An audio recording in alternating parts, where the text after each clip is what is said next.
paper for taking notes, but no, I know. I'm a little. It's okay. I'm a little practical, whereas she's. Hello everyone, and welcome to the NYU Silver School Social Work Facebook Live event. My name is Cheryl Goldfarb, and I'm the Director of Admissions and Enrollment Services. Tonight I'm joined by 4 alumni, and they're going to be talking a little bit about their experience here at NYU Silver, as well as their current jobs and what their roles are like at their current jobs. If you have questions, please be sure to write in. You can fill out the comment section of the Facebook Live event. And at this time, I'm going to turn things over to our panelists. They're going to introduce themselves, talk a little bit about where they're employed and what their role is like. Thanks so much. Want to start? Good evening, everyone. Hi. My name's Juhi Malhotra. I graduated at NYU back in 2000, many years ago. And I'm currently employed here at Silver as a clinical instructor. So I'm clinical faculty, which means many things. So some of my roles include coordinating field placements for first year, second year students in schools in the various boroughs, and then I also work and place students in Long Island and Staten Island across the fields of practice. In addition to coordinating field placements, I'm an advisor to second year students. I'm a teacher. I teach the seminar and field instruction, both in fall and spring. And I just have a lot of fun and participate in many other faculty-related endeavors. Good evening. My name is Funches. I'm a recent graduate. I graduated in May 2018. I am currently employed with the Forney Center. My position is Coordinator of Intensive Case Management, which means that I supervise 4 MSWs as well as some interns, and manage a caseload that consists of clients that are homeless, LGBT youth with mental health diagnosis and/or substance use. Hi everyone, my name is Kim. I'm also a recent graduate from this past spring, 2018, May. I'm currently employed at Memorial Sloan Kettering Cancer Center. I'm part of doing the Postmaster's inaugural fellowship. So it's the first year doing it. It's an oncology social work position. So I work with patients who have cancer. So I'm doing both inpatient and outpatient services and working with various types of people who have different types of cancer there. Hi everyone, I'm Jenna Strauss. I'm a school social worker with the Department of Education. I work in a middle school in Brooklyn, so my day-to-day is pulling groups and individuals for counseling, doing a lot of crisis intervention, referrals, working with families, and just making sure the kids are successful in school. Great. So tell me, how did your time at NYU Silver help you decide to pursue the area of social work that you're in right now? Or did it? So I came in knowing exactly what I wanted to do. If you go back and read my essay for admissions, it talks about wanting to be a school social worker. So my first year placement was through a community-based organization in a school, which kind of solidified that I really loved being in the school setting. And my second year placement was in a counseling center doing outpatient therapy, which also solidified that I loved being in a school setting. Similarly, my admissions essay, I talked about wanting to grow within my organization. When I started, I was employed as a youth counselor. I actually did my essay on shifts, and I was like, this is what I want to do. So I wanted to grow with like case management and help the youth more one-on-one. NYU helped me because in the beginning, I took like the children family flow, and that helps me work more with youth. But when I got, I think, second year, I think that solidified it for me as my clinical skills began to sharpen, that I wanted to work more with not just youth, those with mental health diagnoses. Wow. So for me, I was working before coming to school, and I had a strong passion for mental health. And so I think the coursework, the combination of the coursework and both internships just opened a lot of doors and exposed me to different settings where I could learn about mental health in different capacities. I was on an inpatient pediatrics floor my first year, and then I was in a high school, preparatory high school for boys my second year. So I was able to expand my mental health knowledge and passion with children and families, and really got to see how the systems, how to navigate all those systems in that area. For me, I think interesting compared to my colleagues here, I actually wanted to go into the macro field. I thought I wanted to do community organization, love event planning and being involved in my community. And when I came to NYU, my first field placement was actually doing home visits with the geriatric population. I fell in love with geriatrics. I always did, but I think it was something I maybe denied at the time. And I think from that, and like you said, with the coursework, I was also in the SELDA palliative and the life care flow, and I took grief, loss, and bereavement. I think that really solidified what I really wanted to do. And my second year placement was in Sinai, working with leukemia patients. And that's where I really loved working with oncology and working with end of life, and it's kind of what led me into what I'm doing now. Wow, great. So it sounds like all of you guys came here with an idea of what you wanted to study, and that's sort of what you're doing right now. And that is, you're actually doing, mental health, or you're doing older adults or palliative care, or you're working in a school setting. So, it sounds like there wasn't really a deviation from what you thought you were going to be doing to what you're doing now. It was sort of clear cut, or did any of you have any field placements that maybe caused for some decisions or some changes in your thinking? I mean, for me, my second year placement was in end of life. I was in palliative care at Harlem Hospital, and for a moment I was just like, oh wow, this is really intense. I can totally see the passion for it, but because I was still working, I had like a contrast of like working my field placement days with older adults and then going to my job with youth, and I was just like, it was a great balance, but I realized my passion was with the youth, and so I think there was a chance of deviation, but for me, I think my passion outweighed the option. So for me, I remember my first job coming out of graduate school and being on an interview and hearing that question that gets asked a lot of the time: where do you see yourself in the future, or 5 years or 10 years? And I remember saying that I would hopefully one day would love to return to NYU in a teaching capacity. So it's not 5 years or 10 years later for me, but it's 17 years later. So I feel like at some point I knew that this is where I wanted to be. Thanks. I don't really think I deviated. I mean, from when I first came, I did majorly, but I think also in the placements and even in interviews, I was thinking when I was interviewing for jobs if I want to really do hospital work or should I do more of a private setting. I think it's something I'm still thinking a lot about, especially since the fellowship is coming to a close in September. So yeah, I'm still thinking, exploring. I think that's one great thing about social work. It doesn't really end, right? You can continue to change your careers and go back 17 years later to the school setting or administrative again. So.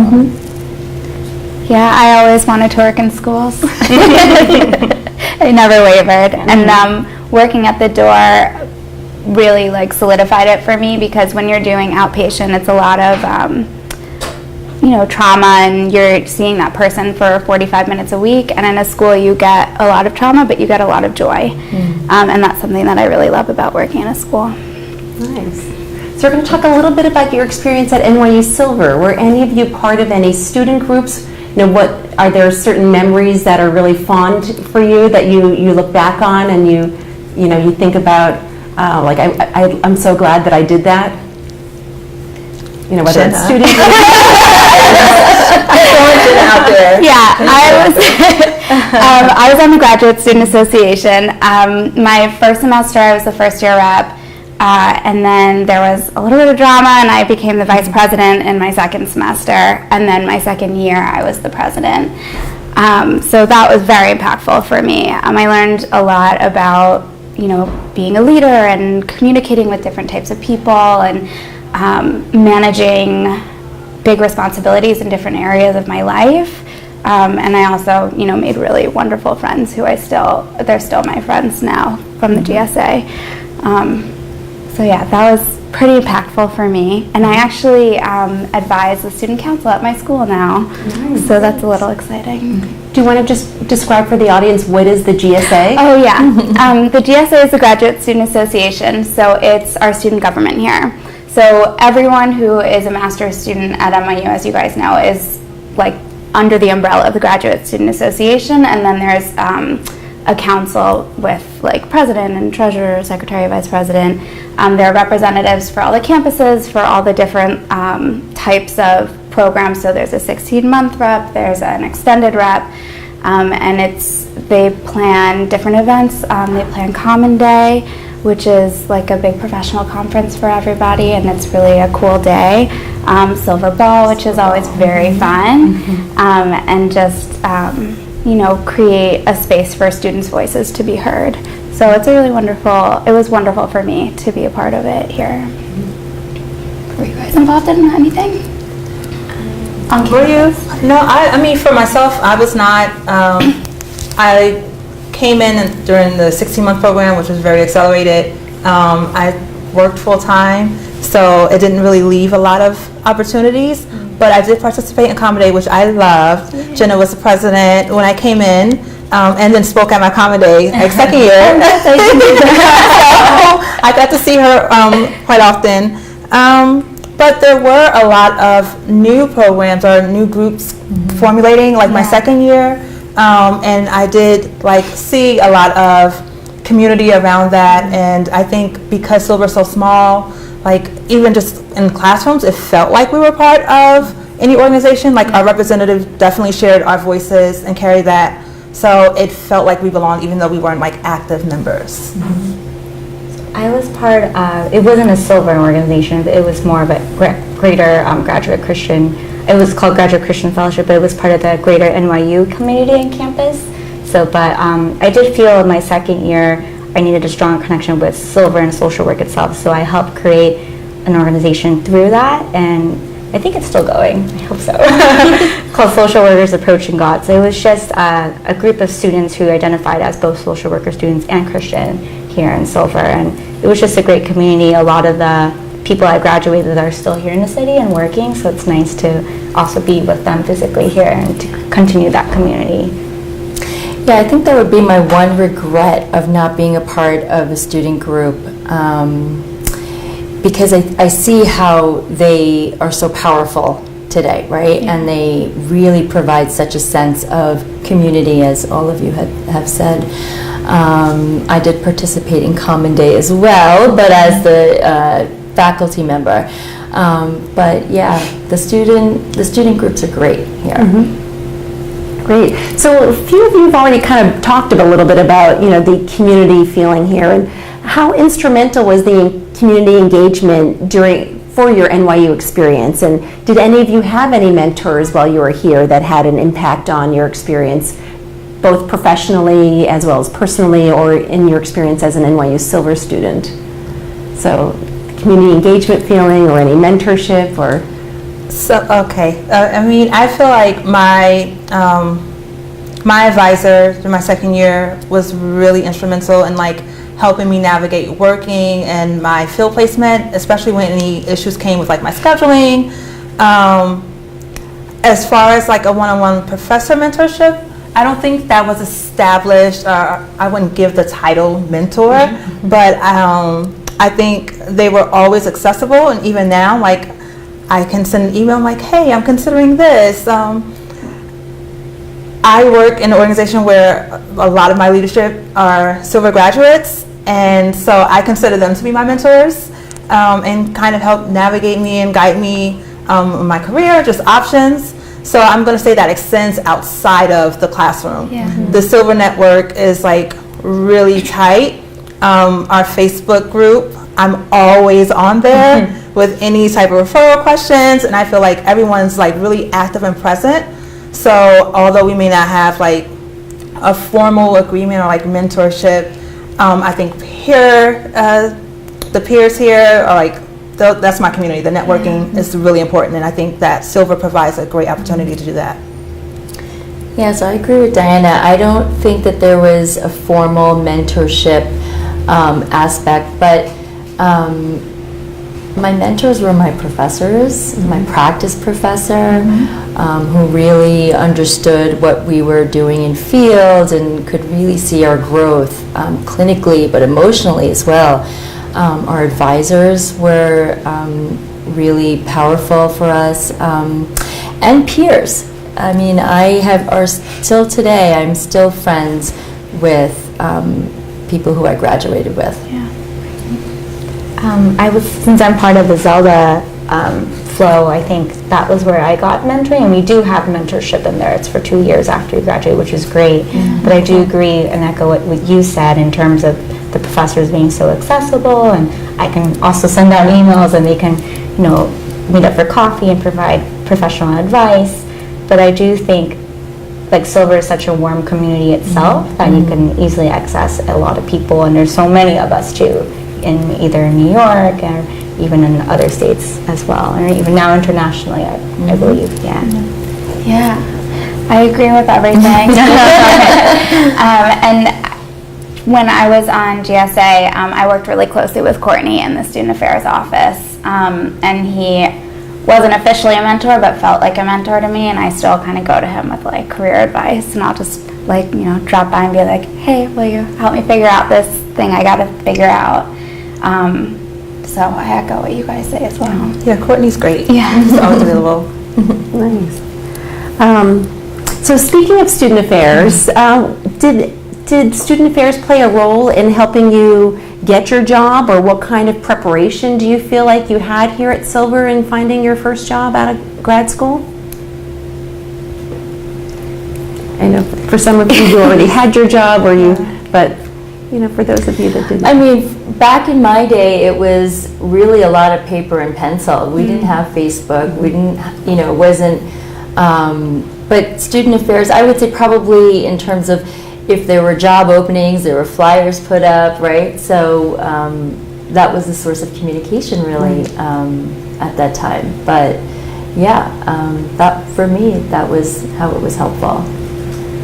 I also think that there was information disseminated about like how to get your license and kind of go about that process, which was really helpful. And just in general, like in terms of the licensing exam prep,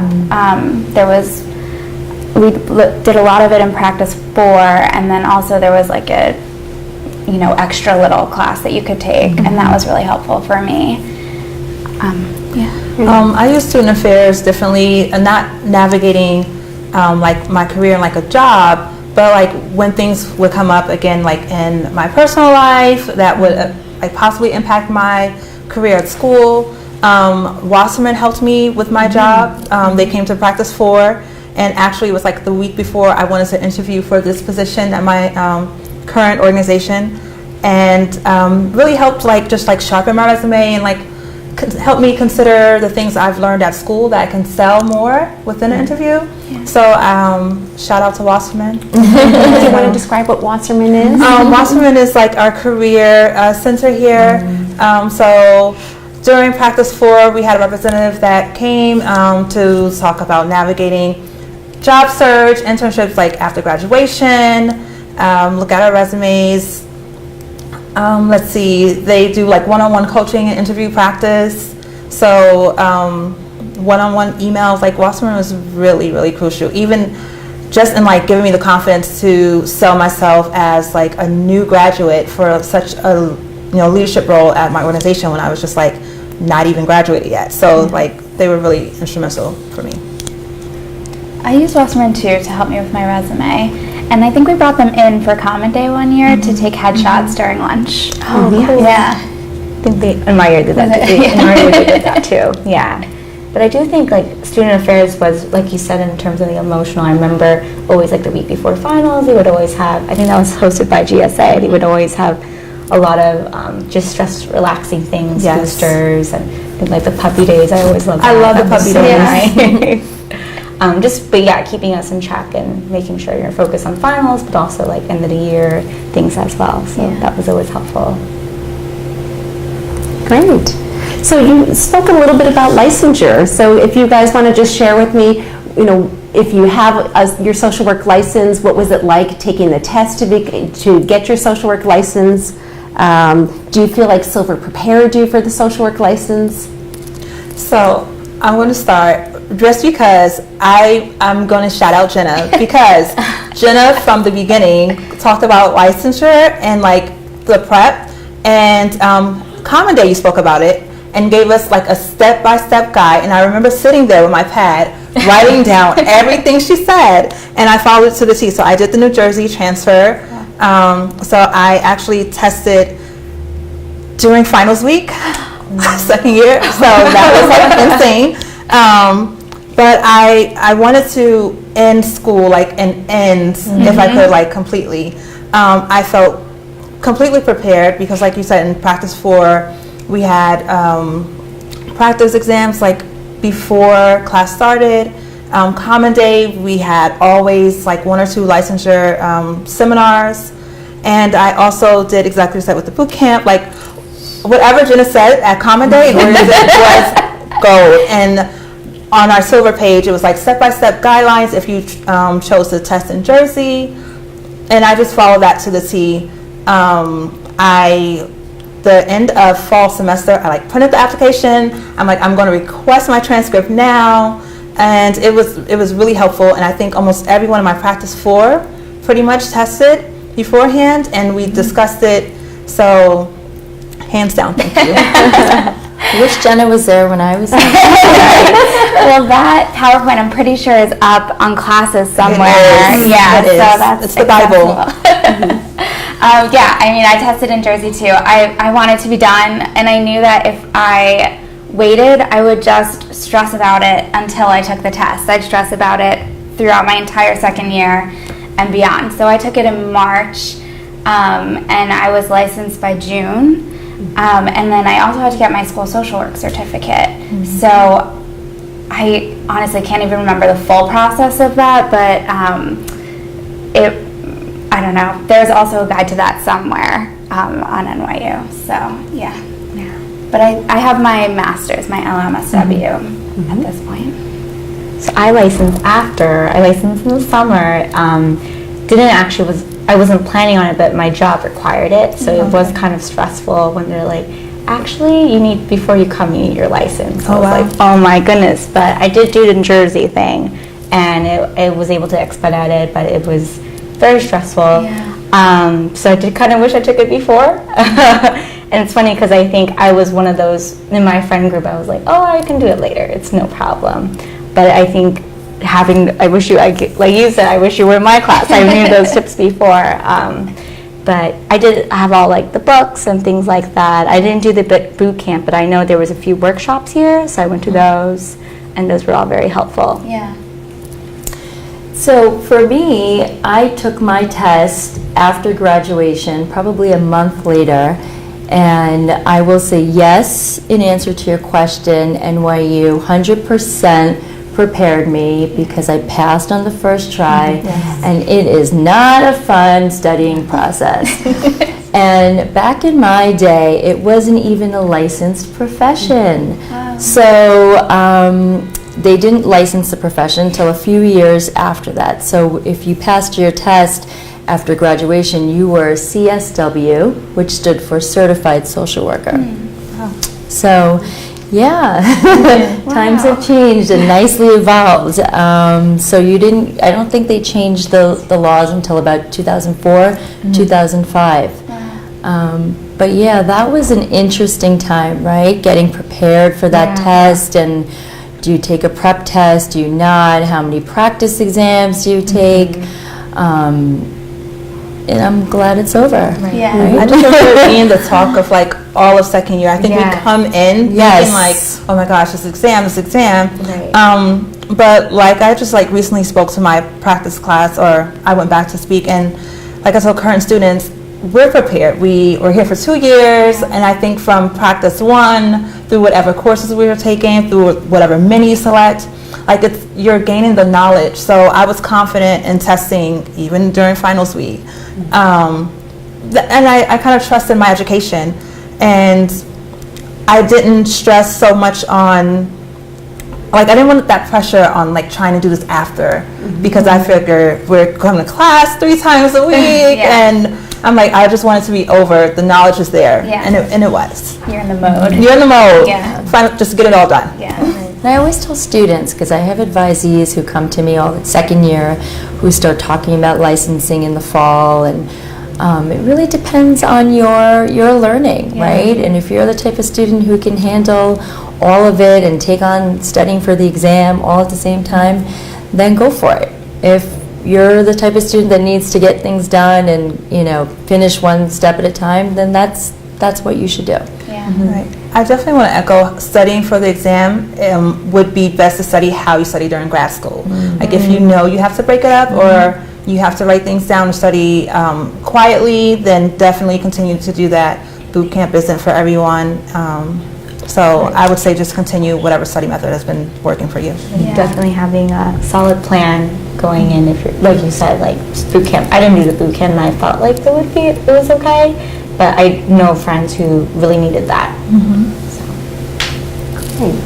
So we have a question from our audience. It's from Elena Gibbs, and she asks, how prepared did you all feel going into your first field placement? If you can think back to field learning number 1, did you feel like you were a fish out of water, or did you feel somewhat prepared? And I imagine that on your first day of field, you probably didn't feel prepared, but can you describe for the audience, what was it like, you know, your first week, your first month, your first semester, and then after you finished your first year in field? I can share first.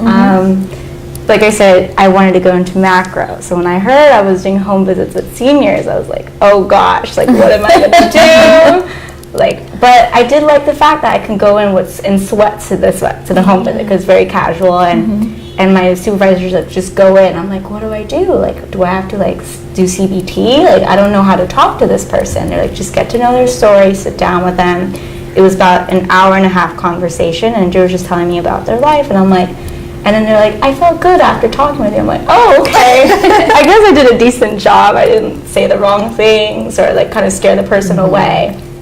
But I think it was just so much more of getting to know what that population was in that first man, and just not even like needing the necessary skills, but being in tune with like how you are as a person, how are you going to get to know this other person on the other side. I think that's really what the first year placement is about. Yeah.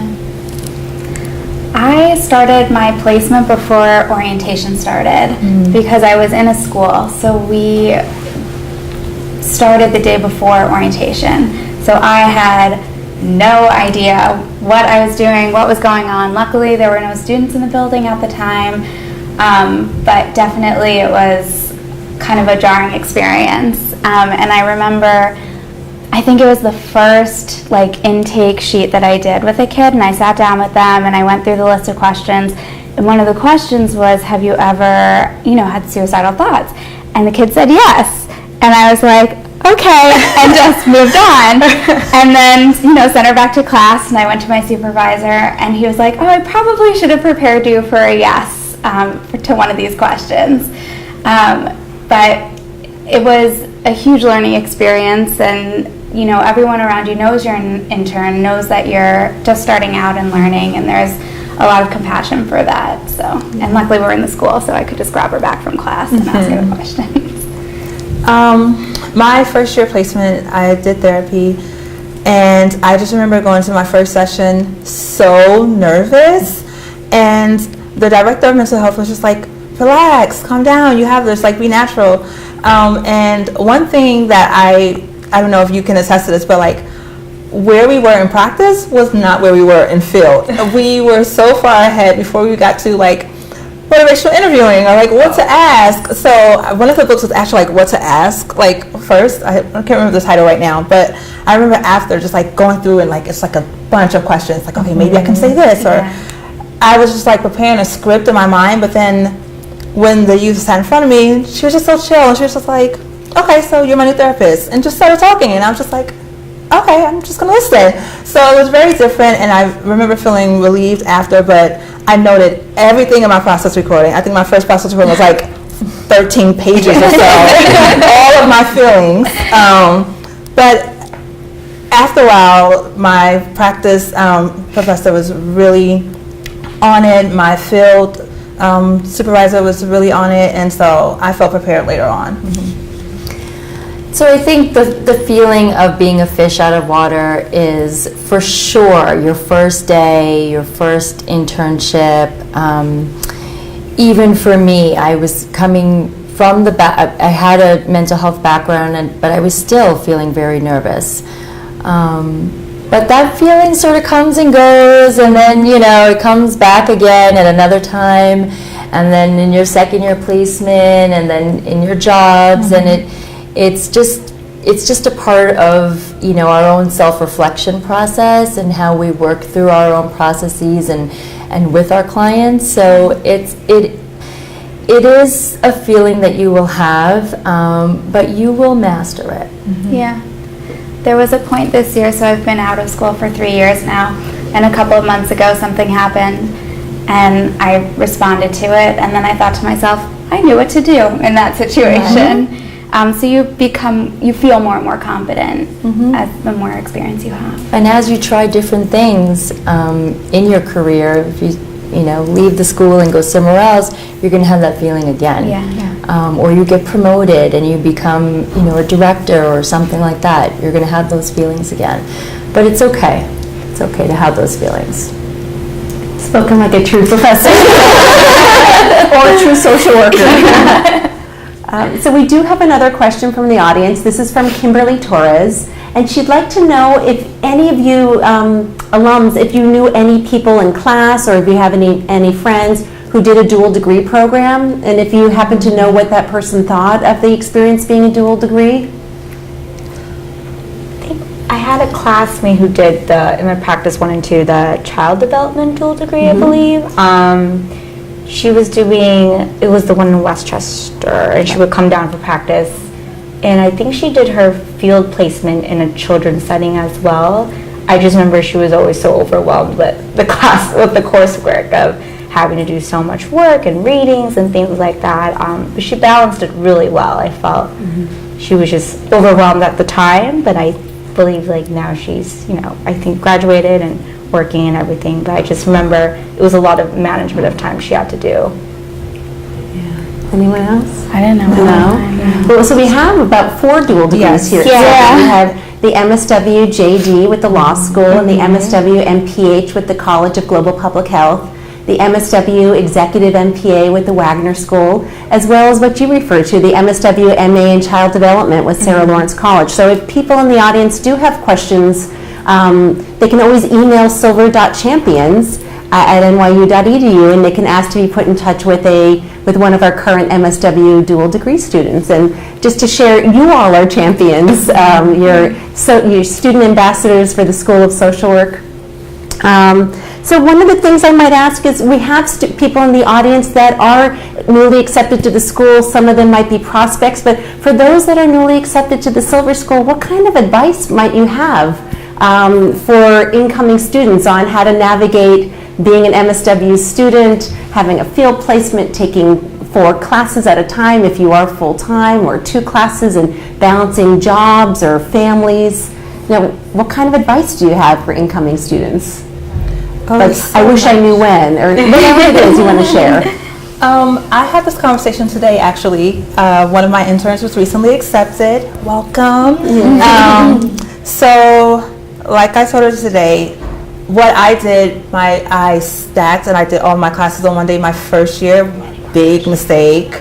I would definitely pace myself, and time management was crucial for me. I read every syllabus. I went through the calendar and marked every day we had off, common day, and as well as big assignments, so that I can kind of get a sense of my week and work ahead.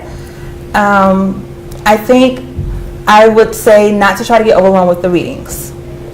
For me, when you look at 6 articles a week per class, you're there's no way I can read all of this. But you do, and you'll learn how to read articles more efficiently. So I would say that, and also network. I second what you said, like not having that time to like network and do the community, like GSA, champions, get involved and get to know your peers because they're your extended and become your professional network. So I would definitely take opportunities that are presented to you here at Silver. I agree, and I would also find a therapist that you like before you start school. It's a lot. It's 21 hours a week of internship. It's a full course load, and you need to figure out your self-care and like what works for you before you get here so that you can really dive in and be fully present for it. I did part-time work, so I was in an extended program, and also time management is so important, self-care is so important, but also I think as a student, because you never really will have those opportunities again to really tap into like the different opportunities here, the networking opportunities, and that's one thing I do miss, like being on campus and taking advantage of those things. And most of my classes are late afternoon and night, so I know that as a full-time student, sometimes in the day there's so much more to do and more opportunities and networking events to go to. So I do think taking advantage of that as a student is so critical. And I would say that the student process here it's a lifelong experience, and you're going to be learning just as much about yourself as you will be about your clients, your agencies, and so really keeping an open mind, right? And allowing that flexibility, allowing that space to be with you and to take advantage of the supports, right? The student groups, the supports that NYU offers to help you have the best experience. I also want to add, when you're in class, to really be present and don't be afraid to speak up. There's a lot of times, maybe I'm going to echo for myself in first year, like I didn't want to speak up. I'm like, I'm not an authority yet. I'm not a social worker. I can't say, but I feel like we all have our own personal experiences, and I think because NYU is so diverse, you bringing those to the classroom is really, really necessary. And I think that helps the learning process as well. It's not just what you read and not what comes out of the mouths of the professor, but what other teachers, as your students, brings to the classroom. All right, so we have another question from the audience. This is from Mackenzie Grady, and they would like to know, did you know of anyone with field placements in criminal justice or field, anyone who went into jobs in criminal justice after graduation? Yeah, I want to say during my class we had, so there were a lot of like family justice center placements, or like people that worked with IPV, Her Justice I had, I think was one, and now during our second year there was the initiative with the city with Thrive, so a lot of placements opened up with precincts. So I feel like those were newer placements, and I had one peer specifically that wanted to go into law after but didn't do the dual. That seems very intense. So I think the interest in criminal justice comes naturally, like when you're advocating as a social worker. So I think that's just like a natural extension. So if that's your passion and something you want to focus on, then I would just convey that to your field advisor so that you can steer like towards those placements. Do you want to talk a little bit at all about the field learning advisement or process, or the field assignment process? What was that like for you all, not knowing where you're going to be in field and then finding out over the summer, or what is the field process like? I feel like, I don't know if you can all echo, but the first one was kind of just, here you go. You don't really have a whole lot of choice, because again, I think it's just to get experience of what is social work and what is the community like, and tapping into your first skills. The second one, there was definitely more. I remember there was like that questionnaire. You can specialize. If you're in the flow, then you can also specialize as well. And I think the field advisors are also more specialize as well. I think depending on which placement you kind of wanted to get, there was kind of like tracks in a way. Yeah.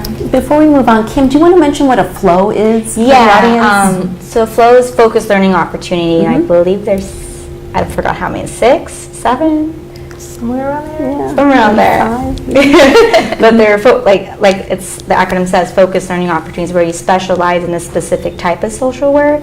And I was in the Zelda palliative and end of life care. And each one has a different focus. You have specialized classes, you have a mentor, an advisor, and also a field academic advisor that works together to make these specialized placements. And it's also just like a good cohort, because I do think one thing I observed in Silver was, because it's such a big graduating class, that if you're not in a really close, tight-knit practice class or a few other classes, it's hard to make a cohort of yourself. So I think that's where I got a good sense of the community as well, people who are like-minded like me career-wise, who also has these specialized interests. So I thought the flow was like a really good way. But I also know there's not as many, there's only like a few. So what was the field learning process like for the rest of you? Yeah, I think your first year you're like, here you go, and you're like, either love it or hate it. And I just remember practice 1, we were kind of like prepared for it, and some people were worried because their placements didn't come to like later on during the year. If there was like someone that needed a placement in Staten Island, I think they maybe had to work with the field office. But again, second year, I think that's where you really have more autonomy with your placement. And I shouldn't use that word because I don't even know how much that is true, but it's definitely more on what you're focused on career-wise. And the field office, I think, is more accessible second year. I feel like they're overwhelmed with the first year, or maybe I just wasn't sure how to advocate for myself at that point. But definitely available. I had the experience of like actually changing my field placement, which is kind of rare, just because I wanted my organization to be my first year placement, and they usually only accept like second year placements for the opportunity I had. So there was some advocacy there. But as far as like the rest of my classmates, I feel like they got what they wanted. I remember definitely waiting during summer classes, like, where's second year placement going to be? What's going to happen? So that was a little bit of anxiety, but I mean, I got lucky. The most stressful part, I think, was interviews. And I don't know about anyone else, but I definitely had 2 rejections from my field placements. The first was a school, and I was just like, this is too far. I'm not sure if this is what I want to do. And they were like, oh no, honey, you're an intern. And I was like, no, but I want to focus on my career. So that didn't go. And the second one was just also just not aligned with what I wanted. And we came to that decision actually during an interview. They were like, I think this is not your speed. I think you really should do more individual work. And I was like, yeah, you're right. So, I mean, I was learning in that as well. Yeah. I definitely was an advocate for myself too the second year, and I also rejected 2 placements. One, when I was trying to arrange the interview, referred to my time as when I wanted to volunteer in the fall, and I was like, I'm not a volunteer, I'm an intern. And I called the field office and I said, this is not for me. And then the other agency, I looked up on Glassdoor, and they have very low reviews from their employees. And so it didn't seem like a place that I would learn and grow. And so I called the field office again and told them this isn't going to work for me. And I ended up having an amazing placement. So I think it's really important to advocate for yourself, because you're paying for this. This is your learning. This is your career. And I don't know what your take is. I'm just listening.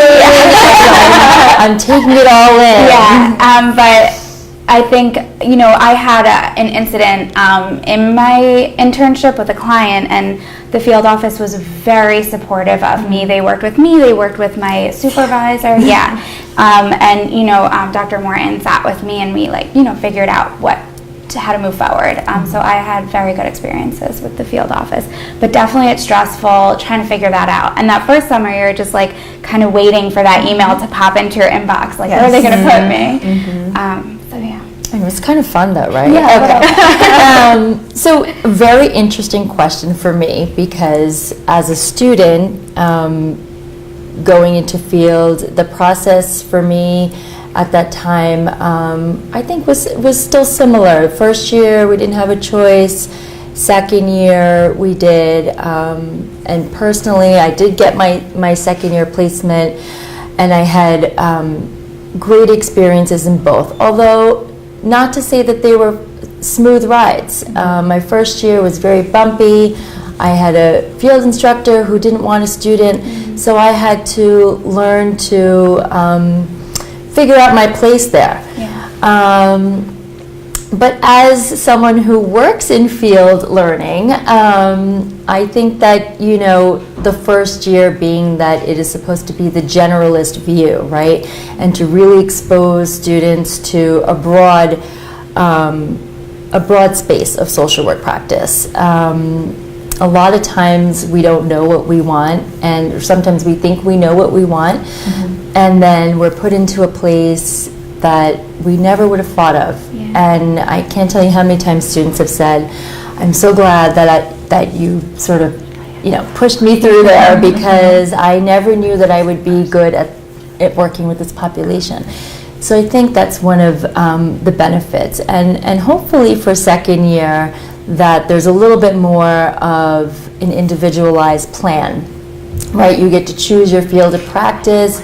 You get paired up with the field coordinator who has expertise in that field of practice, and hopefully you're on your way after.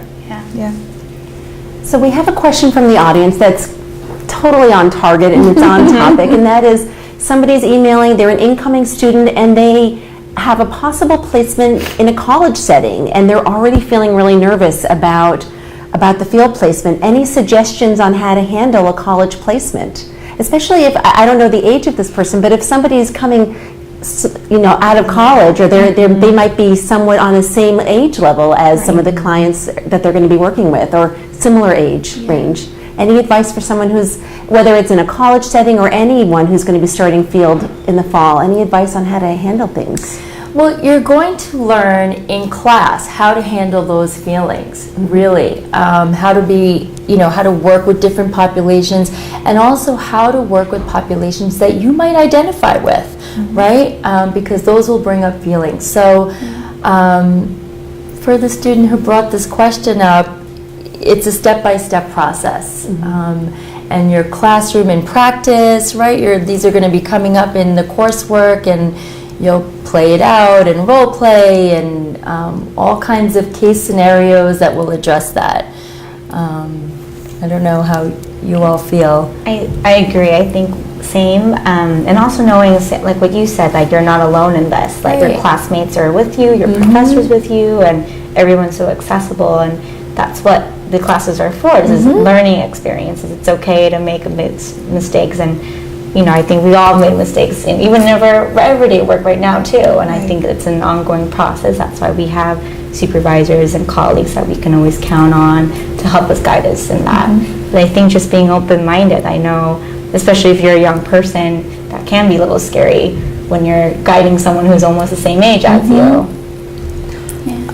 I just want to say, whether it's this placement or any, to not go in feeling or expecting to be the authority. Like you're a student, you're learning, but also understanding the culture of which you're placed and that environment, and taking that extra step, finding out the answer to serve your clients. I think that's where the learning happens. So whether or not you're the same age, or you're working in geriatrics, which can be challenging, feeling like you have to speak with like older adults, or even maintaining small children, like it's challenging.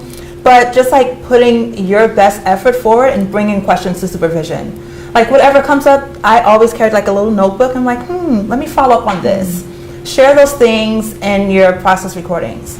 And bring it to class. Have the opportunity. There's so many settings where you can discuss that. Practice class, supervision and placement amongst your peers. Don't feel that you have to have all the answers right away. At the door, I worked with people who are around my age, and I think the thing to remember is that it's relationship based. So you're almost at an advantage if you're close in age to someone. And I agree with what you said, that the client is the expert, and so we're not going in as like, I'm giving you this advice and you need to follow it. Like, we're forming this relationship to help you move forward and wherever you need to move forward. Absolutely. And field instructors don't expect you to know everything. Yeah. They don't expect you to know much, especially in your first year. So we have some people that are in our audience that are prospective students. So one of the questions is from Elena Gibbs, and that is, for those of you that are focused on microsocial work, what made you decide to become a clinical social worker versus pursuing a PhD in clinical psychology or being a clinical psychologist or a PsyD? So what was your road to becoming an MSW versus the other degrees out there? That's such a common day seminar question. Our seminar, and actually was one of my Facebook questions last night. I actually posed this question to the group, like, hey, should I be working toward my LC more? Or should I look at the PsyD, which is really interesting. So this question really resonates with me. And there's nothing that says you can't do both, right? So for me, to do micro work is again, something that I learned was a passion of mine, and it helps sharpen my skills, and just the population I serve is so important to me. And I think the experience that comes with that pushes me toward wanting to pursue a PsyD later on. And I think you may now feel like you want to do micro, but that may change. Don't restrict yourself, and serving someone on that level is such a personal process. And I think that is really challenging because you have to give a lot. So supervision, I guess I'm going to say, is again, really important when you're doing micro work. And I'm going to echo Jenna earlier, having therapy of your own is super important, because feelings come up depending on population you serve, and that's very important to have the space to express that, to get through it. It's challenging. I think working in hospital settings, we work with a lot of psychologists on the side, so I do see a lot of similarities when I work with them. I think what distinguishes me as a clinical social worker in a hospital setting is just of our foundation roots of knowing the biopsychosocial model, and I add spirituality there as well. But I think when you're working with these patients, when I work with these patients and families, just not understanding what they are feeling emotionally, but also getting a sense of where they're coming from. And I think that is really what makes social work so different from just psychology, just because you're having a greater understanding of also the impact of what's happening in our world today, in their world, financial situations. And I think that just paints such a bigger, broader picture of who they are, rather than, okay, you have this diagnosis and giving them medication. I totally agree with both of you. And I think also for me, what drew me to social work was the fact that you could kind of do anything with a social work degree. I'm in a school now, but I can do program management if I choose to in the future. I don't have to stay with this one population. And I think with this ID, you're kind of funneled into that, one vocation, whereas with social work, you're kind of open to anything. And that's what drew me to social work as opposed to a more clinical degree. Yeah, and for me, I was around a lot of social workers when I was working in a mental health residence. So I had that type of supervisor and mentorship that sort of pushed me in that direction. But all three of you are exactly right. There's so many different avenues and career paths you can take as a social worker. So one of the questions, or that there's been some talk online, and that is, what's it like commuting between field placement and classes? Did you all do classes on different days from field? Just going from home to field to school? What was that like? Oh, God. I was going to say, the first year I was a mess with getting my schedule together. We're not even going to, it's kind of what days the placement wanted you there. And like I said, my first year I was just I'm really, really anxious about this, so I stacked my classes all on Thursday. Never do that again, never. So I was just like, I'm not going to do placement on Thursdays. First year, that's the school day. I'm going to be here from morning through evening and see what the campus has to offer. Second year, I got better, and I had field placement Monday, Tuesday, Thursday, and I had classes Tuesday, Thursday. My placement was from 8 to 4. I was in hospital in Harlem, so I had to get down here at rush hour. Commuting was a mess, but my first class was 4:55. So that was like really intense. I always was rushed, and my supervision was at 3 o'clock. So I was like, oh my gosh, time management. But it worked out. And then I also worked on the days I didn't have field. So that, yes, I know. Look, eyes pop up. It's like intense. But again, I had my agenda. I knew what was expected from me in my courses. And I used whatever opportunity I had after class to like stay in the lounge, talk, and like I would print all my articles like ahead of time, read them on a train, download them that way. But I definitely wouldn't do placement right after class if necessary. Like you want to give yourself a break, and you want to give yourself time to like go over your coursework. So if that helps at all, like I'm not sure what everyone else's schedule is like. Yeah, I think it depends on like who you are. I, messed around with my schedule, and then I came to like having all my classes in one day is like my ideal. But that's just, for me, it was like I got it all out of the way, and then I had 3 days off a week. I had, I think it was in the middle of, it was a Tuesday or a Thursday. And that worked for me just with my style of like studying and living. But I agree about trying not to have field and class in the same day. That was really stressful. My last year I had class, my second to last semester, class Wednesday mornings, and then I went straight to field. I walked, it was in Soho. And that, it was just like too much in one day.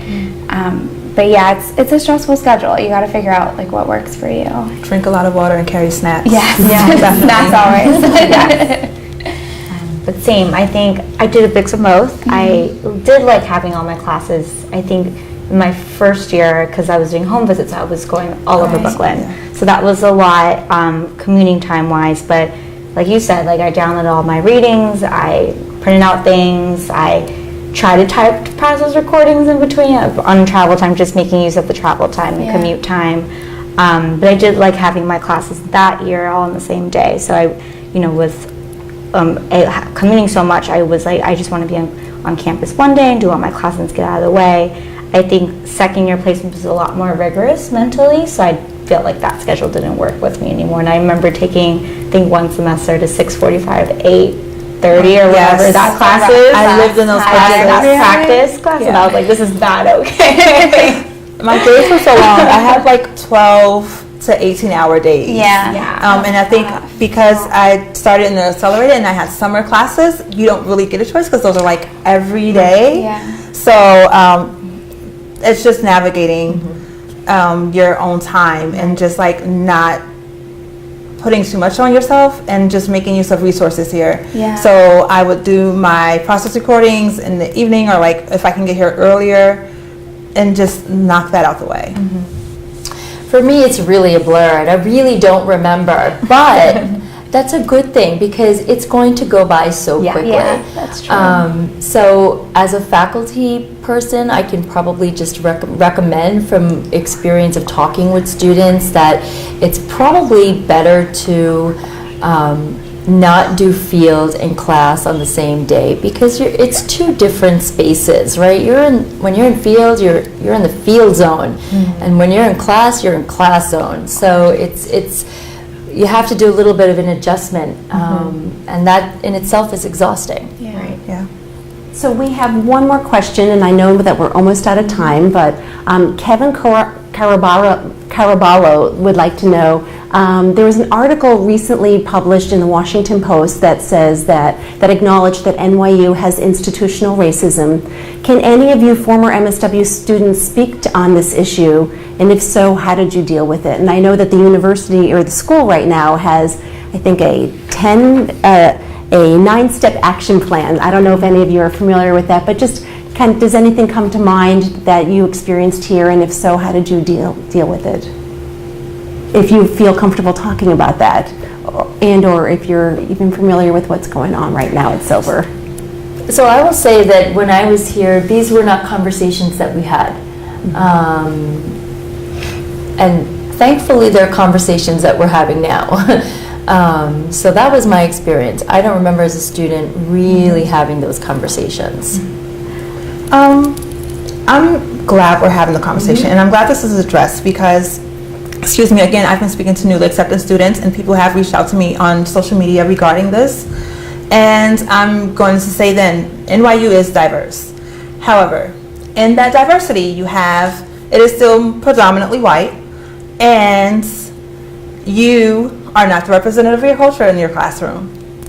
You do not have to be, but there is a first year course mandated drop, and that is diversity, racism, oppression, and privilege? Yeah.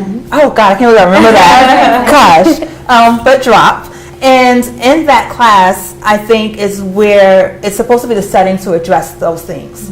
A lot of the readings and topics are to trigger the conversation, and it's necessary to have the conversation because you're working with a diverse population. You're going into an environment where if you are unsure or you can't be candid about some biases you have toward a population, it's going to impact your work. So that classroom is to address it, present the opportunity to learn from others, and for you to get it out the way so you're comfortable navigating outside of the classroom. I can't speak to that particular student's experience. I can say that for myself, I have had moments of being like, hot in the ears and triggered a little bit, but those things were addressed, and I've never experienced any type of racism at NYU. I've also felt that I can speak freely in the classroom if something was an ouch and not okay. And I feel like before I was even able to be like, my professors like shut it down, and it allowed the opportunity to educate. And that's not just of like race, there's like all other biases and things that you need to be aware of. And I think that's part of coming to graduate school, to address those things and to learn about yourself and other cultures and just allow that growth. So you should be a little uncomfortable. If you're not uncomfortable, you're not growing and you're not learning. So NYU allows you the space to have those conversations. I agree with you on the drop class. That class is amazing because I think it also makes you really see how in tune of you are in your own identity, not just approaching other people's identities or how to approach other people's identity, but also because I think I had a professor who always says, before we serve the population and the client, you are the population, the client. You need to know yourself before serving others. And I think that class spoke so well to that. And we were just discussing before this panel started happening how we were affected with the elections happening. And that was such a hard time when everyone's like, what are we going to do? Like, I don't know. I don't even want to come to class today. And I think our professors were so good, and they're like, okay, let's stop and pause on the curriculum, but let's just talk about what's going on. Let's be in tune with our feelings. Let's have an open discussion. Let's normalize that.